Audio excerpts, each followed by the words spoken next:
코로나19로 많은 사람들이 힘든 가운데 특히나 발달장애 아동을 양육하는 부모님들께서는 24시간 아이들과 함께하다 보니까 많이 힘들다 이런 말씀하시는데요. 특히나 어려움을 호소하시는 것이 이제 재활을 하고 싶은데 갈 데가 마땅치 않다. 이 부분 말씀하시더라고요. 그렇죠. 네. 우리 지역의 한 대학 내에 이 발달장애 아동을 위한 재활센터가 새롭게 문을 열었는데요. 네. 발달장애는 그야말로 재활이 필수이기 때문에 아주 반가운 소식이 되겠습니다. 그렇습니다. 그래서 오늘은요, 센터는 어떻게 운영이 되고 어떤 재활을 받을 수 있는지 자세하게 좀 살펴보겠습니다. 네. 서구재활서비스센터의 김창주 센터장입니다. 안녕하세요. 네, 어서 오세요. 네.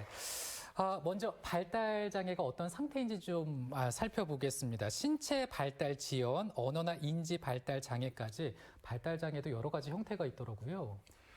네, 맞습니다. 그 발달장애란 어떤 특정한 장애를 지칭하는 것처럼 사회적으로 인식되는 경우도 있는데요. 네. 먼저 정확한 이해를 위해서 발달이라는 개념을 알아야겠습니다. 발달이란 성장에 따른 기능적 발전 과정을 말하는데요. 예측 가능한 양상으로 되게 일정하게 진행되는 과정을 일컫습니다. 따라서 발달장애는 어느 특정 질환이나 장애를 지칭하는 것이 아니라 해당 나이에 이루어져야 할 발달이 성취되지 않은 상태다라고 이해하시면 되겠습니다. 방금 전 그 정승조 아나운서께서 말씀하신 영역 이외에도 네. 사회적인 관계, 의사소통, 또 정서행동, 또 운동이나 학습 등의 지연과 이상이 있는 경우도 이에 포함이 되겠습니다. 이 문제는 정말 많은 그 학생들이 혹시라도 발달 장애를 가지고 있다. 이제 이러면 부모님들께서 거의 이제 집중적인 케어를 하잖아요. 또 이게 한계가 있을 수 있고 또 어려움이 있을 수 있어서 이런 경우에는 국가나 지역 사회의 도움이 절대적이지 않을까라는 생각이 들어요. 네, 맞습니다. 발달장애 아동의 어려움을 한두 가지로 이야기할 수 있는 부분들은 아닌 것 같습니다. 네. 그분들의 일상을 또 제가 다 대변한다는 것도 사실 조심스러운 부분인데요. 다만 제가 현장에서 경험한 것들에 비추어 보면 가장 먼저 경제적인 부분에서 어려움을 많이 호소하시는 것 같습니다. 모든 모든 아동들이 성인들과 달리 지속적으로 성장을 겪고 있다는 것이 그 차이점인데요. 발달장애 아동들은 지연된 다양한 영역에서 발달을 촉진시켜 줄 수 있는 적절한 시기와 중재 방법이 존재합니다. 때문에 어떤 부모님들께서 그러한 것들을 마다하고 싶겠습니까? 라는 생각도 드는데요. 하지만 현실은 그 비용 때문에 녹록지 않은 상황입니다. 네. 그렇죠. 예, 그래서 최근 2년 넘는 시간 동안 코로나19로 학교나 유치원 이런 곳들에서 원활하게 활동이 이루어지지 않다 보니까 특히 더 힘든 시간 보낸 것도 사실이고요. 일례로 생활고와 가정불화로 인해서 엄마가 발달장애를 가진 자녀를 살해를 하고 스스로 목숨을 끊으려고 했던 사건들도 있었는데요. 네, 네. 이것이 불과 2달 전에 그것도 같은 날에 발생한 사건입니다. 그래서 이러한 문제들에 대한 사회적 관심과 지원의 필요성에 대해서 호소하는 게 아닌가 하는 생각도 들고요. 단적인 예로 발달재활 서비스라고 하는 좋은 제도가 있지만 물가 상승이 된 것을 고려했을 때 10년 전이나 지금이나 똑같은 지원금을 준다라는 것도 더 가정의 부담을 줄이기에는 턱없이 부족한 실정이고요. 네. 또 장애가 소득 수준에 따라서 발생하는 것이 아닙니다. 네. 그럼에도 불구하고 그런 부분들을 차등 지원한다는 것도 개선의 여지는 있어 보입니다. 네. 네. 또 특히나 발달장애 아동들은 이 재활이 꼭 필요하다라고 얘기를 들었는데 재활을 하게 되면은 좀 어떤 부분에 도움이 될 수 있나요? 네, 맞습니다. 그 발달장애 아동과 영유아들에게 있어서 말씀하신 것처럼 재활은 아주 필수적인 요소가 되겠습니다. 재활의 궁극적인 목표는 아동의 잠재력을 최대화하고 2차적인 합병증을 최소화해서 독립적인 생활을 하게 함으로써 삶의 질을 높이고 독립적인 삶을 살게 하는 것입니다. 또한 성인기에 도달한 발달장애인들에게도 사회적인 기술 습득, 대인관계나 학습, 그리고 직업재활 등 세심한 배려를 통해서 맞춤형 재활을 하는 것도 역시 필요하다고 하겠고요. 네. 이런 부분들이 중요한 역할이 된다고 할 수 있겠습니다. 네, 그 방금 지금 이제 설명해 주신 이런 도움들을 서구재활서비스센터에서 이제 받을 수 있는 거잖아요. 근데 얘기 들어보니까 센터가 학교 기업이라고 하는데 맞습니까? 네, 맞습니다. 네. 청주대학교의 그 제1호 학교 기업인 서구재활서비스센터는 실용학문을 바탕으로 성숙한 문화를 창조하자라는 본교의 교육 이념으로 설립되었습니다. 현재 다양한 재활 서비스 시설을 구축하였고 앞으로도 그 자원과 역량을 집중하여서 증대해 나갈 계획입니다. 또한 저를 비롯한 물리치료학과 교수진들과 유능한 사회 서비스 제공 인력을 바탕으로 양질의 재활 서비스를 제공할 포부를 가지고 있습니다. 이와 더불어서 본교 학생들에게는 실무 경험과 현장 실습, 그리고 인턴십 활성화 및 현장 적응력 신장을 통해서 전문가 양성에도 노력을 아끼지 않을 계획을 가지고 있습니다. 네. 이렇게 좋은 시설에서 아무래도 아이들이 재활을 하게 되면은 훨씬 더 재활이 잘 될 것 같은데요. 우선 발달 장애가 있는 친구들이 있을 수 있잖아요. 발달 네. 지연이 있는 경우에 이런 경우는 어떤 프로그램으로 재활을 하고 있어요? 네, 먼저 운동 발달 영역에 대해서 설명을 드리고자 하는데요. 네네. 운동 발달 영역도 대운동과 미세운동으로 크게 두 가지로 나누어서 설명을 드릴 수 있습니다. 먼저 대운동 발달은 신체 움직임 중에 발달 중에서 아주 대표적이고 상징적인 의미의 움직임을 말합니다.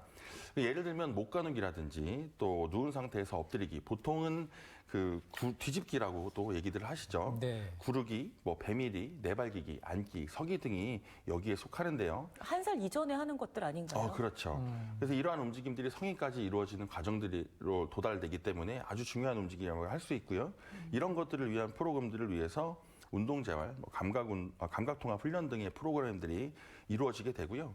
두 번째로 미세운동 발달은 잡기나 손끝 잡기, 팔 뻗기 등 비교적 세밀하고 정교한 상지 움직임에 대한 것들을 얘기하는 것이 일반적입니다.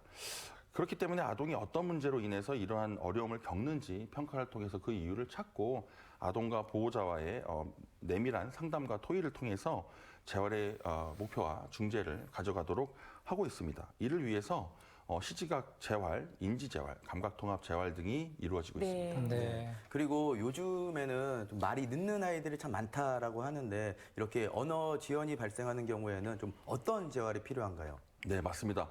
어떤 기질적인 요인이 전혀 없는데도 불구하고 최근에는 언어가 지연되는 사례들이 많이 보고가 되고 있습니다. 아무래도 최근 코로나19로 인해서 많은 외부 활동들이 제한이 되거나 마스크 착용으로 인해서 이러한 현상들이 증가된 것인데요. 정확한 소리 분별을 위한 시각적인 단서가 차단된 생활로 인해서 발달 지연이 초래된 경우가 많아서 보고되는 것으로 파악되고 있습니다. 언어 발달 지연은 그 원인에 따라서 나타나는 문제점도 매우 다양한데요. 네. 단순 언어 발달, 그리고 조음 운문에 대한 부분들, 유창성 장애를 가지게 되는 부분들, 청각 장애, 음성 장애, 신경성 언어 장애 등으로 분류가 되고요. 각각의 장애 유형에 따라 적절한 방식의 언어 재활이 필요합니다. 또 심리적인 이유에 의해서 언어적 문제가 생길 때도 있거든요. 네. 그것들에 대해서 상응하는 맞춤형 언어 재활 서비스 중재가 필수적이라고 할 수 있겠습니다. 네. 그리고 아이들 가운데 이제 주위 자극에 좀 반응이 늦는 아이들도 있잖아요. 뭐 예를 들어서 좀 잘 웃지 않는다든지 심하게 울거나 소리를 지르는 경우도 이제 발달 장애를 좀 의심해 봐야 되는데 이런 부분도 도움을 받을 수가 있나요? 네, 맞습니다. 일반적으로 사회 심리 발달 측면에서 해당되는 장애로 보면 자폐 스펙트럼 장애나 주의력 결핍 과잉 행동 장애, 즉 ADHD가 대표적으로 알려져 있는 것이 사실인데요. 방금 아나운서님께서 말씀하신 그러한 모습들이 나타났다고 해서 모두가 이것에 해당하는 것은 아닙니다. 네. 다만 언어 발달의 지연이 비교적 잘 나타나고 사회적 관심에 대한 결핍된 행동으로 인해서 특이한 사회적 상호작용이나 의사소통, 그리고 놀이 방식에 어떤 문제가 있는 경우에, 그리고 소리에 매우 민감하거나 혹은 둔감한 경우, 네. 또는 자기 인식에 대한 어려움을 좀 갖게 되는 경우는 네. 자폐 스펙트럼 장애를 의심해 볼 필요가 있습니다. 네. 또 한 가지 더 있는데요. 협응 운동 기능이나 운동 발달을 저해하는 지속적인 양상의 부주의성을 보이거나 과잉 행동과 충동성을 가진 경우에도 예를 들면 행동적인 측면에서 과제를 수행하지 않거나 계속해서 움직이는 경우, 인내심이 심각하게 부족한 경우, 또 지속적으로 어떠한 과제에 집중하지 못하는 경우들이 대표적인 것들로 해당이 네. 되는데요. 이러한 주의력 결핍 과잉 행동 장애가 아닌지에 대해서 한번 살펴볼 필요가 있고요. 서구재활 서비스 센터는 심리, 음악, 놀이, 미술 이러한 부분들을 통해서 다양하고 세분화된 서비스를 제공하고 있습니다. 네. 네. 아무래도 어릴 때 좀 더 빨리 이렇게 치료를 받는다면, 서비스를 받는다면 좋을 것 같기도 한데요. 네. 이렇게 직접 재활하면서 부모님들 많이 만나보시죠? 그렇죠. 반응 같은 거 이제 들으실 텐데 뭐라고들 말씀하세요? 어려움도 많을 텐데요. 네, 사실 저는 교수로 임용되기 전까지 네. 한 20여 년 가까운 시간을 재활 서비스 현장에서 소아 물리치료사로서 또 일을 했고, 또 아동들을 위한 발달 재활 서비스 제공자로도 지냈습니다. 이렇게 학교 기업 설립을 추진하면서 다시 많은 부모님들을 만날 수 있게 된다는 사실이 저 역시 많이 기뻤는데요. 실제로 많은 발달 지연 아동이나 장애 아동의 부모님들께서 반가워하시고 또 고마움을 표현하시기도 하셨습니다만 아쉬움을 전달해 주신 경우들도 있습니다. 가장 많이 하신 말씀들에 대한 부분들이 지역사회 내에서 이를 수용할 수 있는 의료 서비스의 부재가 확인된다라는 부분들이고요. 국가나 지역사회가 제공하는 서비스의 혜택이 직접적으로 피부에 와닿지 않는다라는 그런 그렇군요. 부분들이었습니다. 네. 네. 또 이 발달 장애를 가진 아이들 같은 경우는 좀 감정 표현이 서투르잖아요. 그래서 좀 재활을 하실 때 많은 교감이 필요할 것 같은데 재활을 하다 보면은 좀 아이들은 어떤 반응을 보이나요? 예, 재활 현장에서 발달 장애를 가진 아동들뿐만 아니라 다양한 발달 지연을 가지고 있는 비장애 아동들도 저는 많이 만나봤는데요. 발달 장애 아동들이 감정 표현이 서툴다라고 하는 것은 사실입니다. 하지만 그것보다 표현하는 방식이 조금 다르다라고 생각하시는 것들이 더 적절할 것 같습니다. 그래서 처음부터 일반화라는 기준을 바라보기보다 개별화의 기준으로 바라보며 소통하는 노력, 그 장애 인식의 전환이 필요할 것 같습니다. 네. 각각 다르다. 그렇습니다. 그렇죠. 네. 그 마지막으로 앞으로의 그 서구 재활 서비스 센터 계획 있다면 말씀해 주시죠. 네. 서구재활 서비스 센터는 재활 서비스 제공을 위한 학교 기업일 뿐만 아니라 네. 대학이 가지고 있는 역량을 바탕으로 지역사회 내에서 사회적 가치를 창출하고 공유하여서 지역사회의 나눔을 실천하기 위해 설립이 되었습니다. 저 역시 많은 준비를 하면서 어려움이 있었지만 이렇게 첫 발을 내딛기까지 많은 어려움 속에서 학교는 물론 지역사회와 많은 부모님들께서 성원해 주셔서 여기까지 왔습니다. 지역사회와 함께 상생하고 나눔의 가치를 실현하고 그래서 더 많은 아이들과 그 가족들이 그러한 마음까지 품고 성장할 수 있는 서구재활 서비스 센터가 되도록 열정과 노력을 아끼지 않겠습니다. 네, 정말 그랬으면 좋겠습니다. 이 센터를 통해서 우리 지역의 그 발달장애 아동들 많은 도움을 받기를 기대해 보겠습니다. 오늘 센터장님 고맙습니다. 네, 감사합니다. 감사합니다. 안효선 리포터 오늘 소식 잘 들었습니다. 예. 고맙습니다. 코로나19 팬데믹 기간 중에 어린이와 청소년의 신체 활동이 많이 줄었다고 합니다. 그 때문인지 그 체질량 지수 높아지고요. 그리고 심폐 운동 능력은 뚝 떨어졌다고 하더라고요. 미국에서 나온 결과이긴 하지만 네. 우리나라도 크게 다르지는 않을 것 같은데요. 이래서 밖으로 활동하는 게 상당히 중요하잖아요. 네. 주말과 휴일 이용해서 도시농업박람회가 열리고 있는 곳으로 한번 네, 네. 다녀오시면 좋을 것 같은데요. 네. 기술농업원에서 지금 열리고 있습니다. 그렇습니다. 오늘도 행복하게 보내시고요. 저희는 다음 주 목요일 이 시간에 또 인사드리겠습니다. 시청해 주셔서 고맙습니다. 고맙습니다.